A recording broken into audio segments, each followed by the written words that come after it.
শুরুতে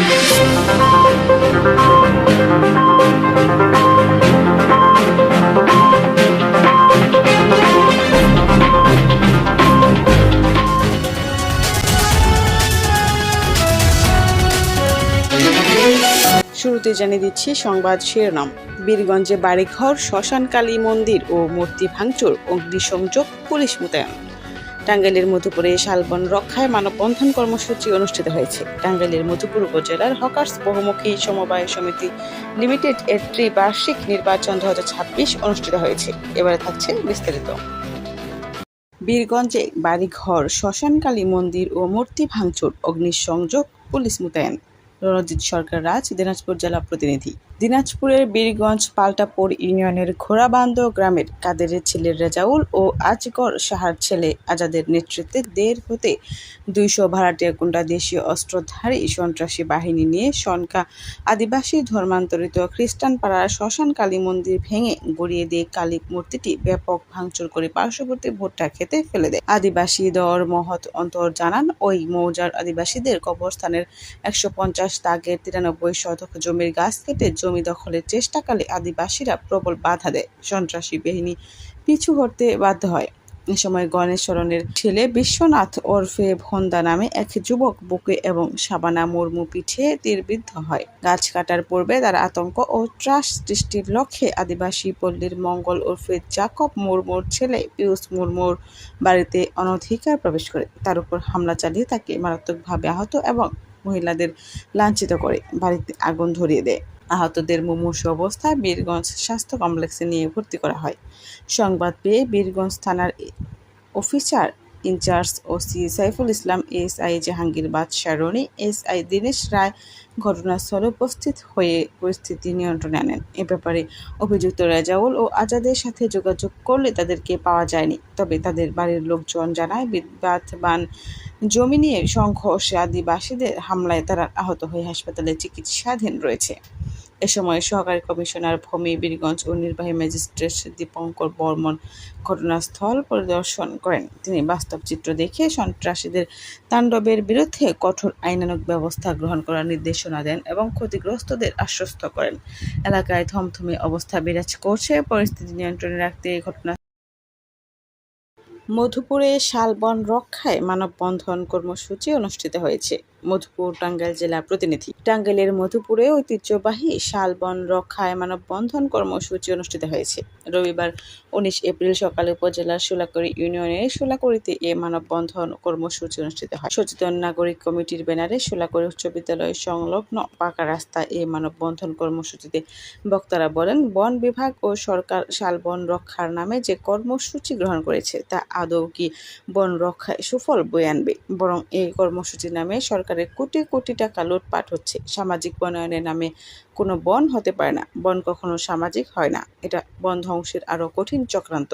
অনতিবিলম্বে বন ধ্বংস বন্ধ না করলে পরে আরো কঠিন কর্মসূচির মাধ্যমে বন ভক্ষকদের মুখোশ প্রকাশ্যে উন্মুক্ত করা হবে। এ সময় বক্তব্য রাখেন মানববন্ধন কর্মসূচির সমন্বয়ক সাংবাদিক জুবায়ের আহসান, পরিবেশ কর্মী ও লেখক রাতুল মুন্সি, শোলাকড়ি ডিগ্রি কলেজের শিক্ষক বকুল হোসেন, উচ্চ বিদ্যালয়ের প্রধান শিক্ষক মোকাদ্দেস আলী, সহকারী প্রধান শিক্ষক সুহেল আরমান, অবসরপ্রাপ্ত শিক্ষক শামসুল হক প্রমুখ। অনুষ্ঠানটি সঞ্চালনা করেন রাতুল মুন্সি। এতে এলাকার সাধারণ জনগণ, স্কুল কলেজের শিক্ষক শিক্ষার্থী, সাংবাদিক ও বিভিন্ন সংগঠনের নেতাকর্মীরা অংশগ্রহণ করেন। খাল খননের মাধ্যমে কৃষি জমিকে ফসলিতে রূপান্তর করা হবে। মোহাম্মদ আবুল কালাম এমপি। মোহাম্মদ আবুল খায়ের, মনোহরগঞ্জ, কুমিল্লা জেলা প্রতিনিধি। গণপ্রজাতন্ত্রী বাংলাদেশ সরকারের প্রধানমন্ত্রী তারেক রহমানের নির্বাচনী প্রতিশ্রুতি বাস্তবায়নে দেশব্যাপী খাল খনন কার্যক্রমের অংশ হিসেবে কুমিল্লার মনোহরগঞ্জ উপজেলার মানিকমোড়া হইতে ভোগই ও কাচি হয়ে নথনা পর্যন্ত খাল খনন কর্মসূচির উদ্বোধন করা হয়েছে। শনিবার 18 এপ্রিল দুপুরে এই কর্মসূচি উদ্বোধন করা হয়েছে। এই উদ্যোগকে স্থানীয়দের জন্য জলাবদ্ধতা নিরসন ও কৃষি ব্যবস্থার উন্নয়নে গুরুত্বপূর্ণ পদক্ষেপ হিসেবে দেখা হচ্ছে। কর্মসূচিটি উদ্বোধন করেন বিএনপির জাতীয় নির্বাহী কমিটির শিল্প বিষয়ক সম্পাদক ও স্থানীয় সংসদ সদস্য মোহাম্মদ আবুল কালাম। এ সময় তিনি বলেন, আজকের খাল খনন প্রধানমন্ত্রী তারেক রহমানের নির্বাচনী প্রতিশ্রুতি বাস্তবায়নের অংশ বিশেষ। খাল খনন কার্যক্রম শুধু পানি নিষ্কাশনের পথই সুগম করবে না, এটি কৃষি উৎপাদন বৃদ্ধি ও পরিবেশের ভারসাম্য রক্ষায়ও গুরুত্বপূর্ণ ভূমিকা রাখবে। সরকার ঘোষিত এই উদ্যোগ বাস্তবায়নের মাধ্যমে গ্রামীণ জনপদের জীবন মান উন্নয়নের নতুন দিগন্ত উন্মোচিত হবে। খাল খননের মাধ্যমে কৃষি জমিকে এক ফসলের পরিবর্তে ৩ ফসলিতে রূপান্তর করা হবে। তিনি বলেন, প্রতিদিন ৭৩০ জন অদক্ষ শ্রমিক এই কাজ করবেন এবং একজন শ্রমিক দৈনিক ৩০ ঘনফুট মাটি কাটতে হবে। এতে দৈনিক মজুরি পাবেন ৫০০ টাকা। ১৩ কিলোমিটারের এই খালটি পুনঃখনন করতে বরাদ্দ রয়েছে প্রায় ১ কোটি টাকা।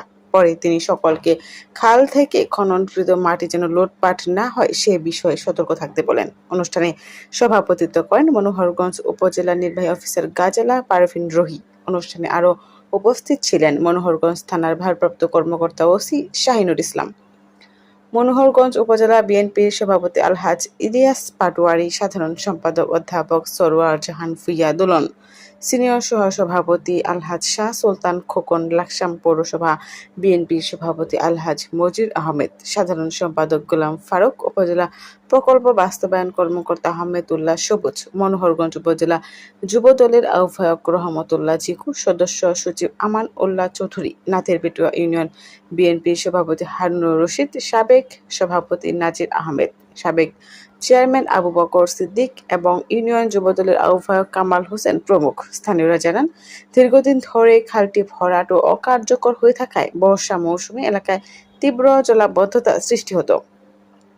খাল খননের মাধ্যমে এই সমস্যা অনেকাংশে দূর হবে বলে তারা আশা প্রকাশ করছেন। সংশ্লিষ্টরা মনে করছেন, এ ধরনের উদ্যোগ অব্যাহত থাকলে এলাকার সার্বিক উন্নয়ন ত্বরান্বিত হবে এবং কৃষি নির্ভর জনগোষ্ঠী সরাসরি উপকৃত হবে।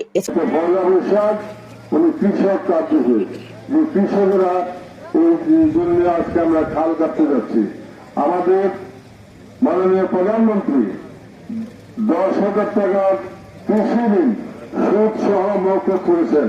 সমস্ত টাকার পরিমাণ হল ১৬,৫০০ কোটি টাকা।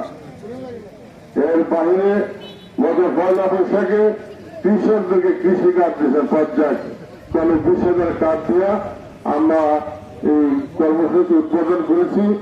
আজকে মনোরঞ্জনের এই যে খাল তার মধ্যে আমরা খাল কেটে কাটলে আমাদের কি উপকার হবে? এখন যেটা নগদ উপকার হবে, নগদ খালে পানি এবং দান শুরু পরের হিসাব। এই মুহূর্তে হলো আমাদের যারা অদক্ষ শ্রমিক আছেন, এটা মা বোন হতে পারেন, পুরুষ মানুষ হতে পারেন, সবাই প্রত্যেকটি সপ্তাহে 7 দিন প্রেজেন্ট থাকবেন। আপনি পাবেন ৫০০ টাকা। এখন আসেন যে ৫০০ টাকা তো অনেক কম টাকা। একটা লেবার ৮০০ টাকা, তারপরে ৬ ঘন্টা ৮ ঘন্টা হাইয়েস্ট, তারপরে সরকার কেন ৫০০ টাকা দেবে? আমরা দক্ষ শ্রমিক চাই না, আমরা চাই অদক্ষ, যিনি কখনো কাজ করেন নাই তার হাত আমরা কর্মীর হাতে পরিণত করব। আপনি ৫০০ টাকা দেন, 7 ঘন্টা সময়, মাটি কাটতে হবে হিসাব করি ৩০ ঘনফুট। ওই টুকির মধ্যে টুকি দেন, একটা টুকি দেন, টুকি দেন। এই যে টুকি দেখছেন, এটা ভইরা ৩০ টুকি সারাদিনে 5 ঘন্টায় 7 ঘন্টায় 30 টুকি পাবেন না? এটা কি বেশি বড় কিছু? ঘন্টায় পরে 4.5 টুকি। হ্যাঁ, কিন্তু এখানে একটা কথা আছে, এখানে একটা কথা আছে, মহিলারা যারা তারা হয়তো এই টুকরিটা একবারে হয়তো সমান হইলে নিতে পারবেন। এই জন্য আপনি 1.5 টুকরি কাটতে হবে।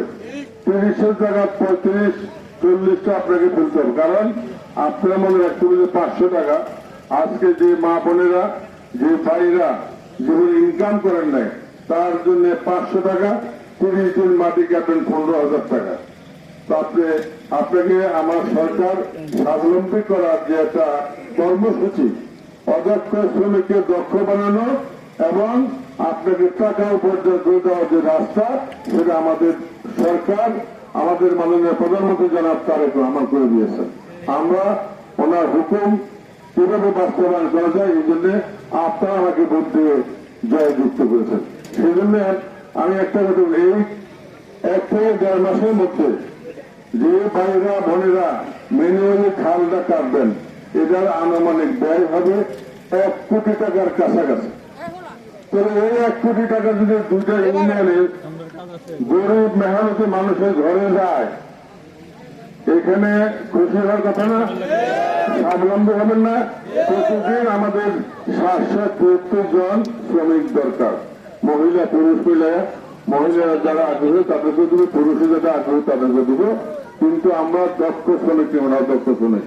প্রিয় ভাইরা, এদের পরে আমাদের আরো বহু কর্মসূচি আছে।